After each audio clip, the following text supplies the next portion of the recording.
मांजर काकू, इतर वेळेस मला गल्ली बोळातून पळून पळून मारणारी तू आज चक्क साबणानी शॅम्पूनी उठण्यानी चोळून मुळून आंघोळ घालतीयस.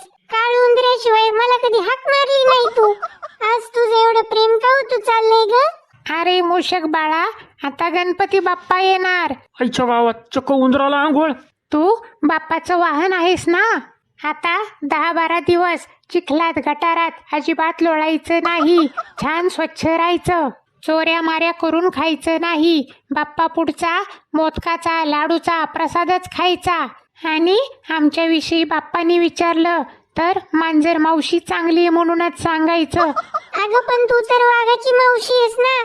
आता काही दिवस मी तुझी पण मावशी आहे. बया, गणपती बाप्पासाठी वशिला लावी ती. काय तर म्हणे मांजर मावशी. संसोद आल्यात तर कशी नाती होते आठवायला लागल्यात.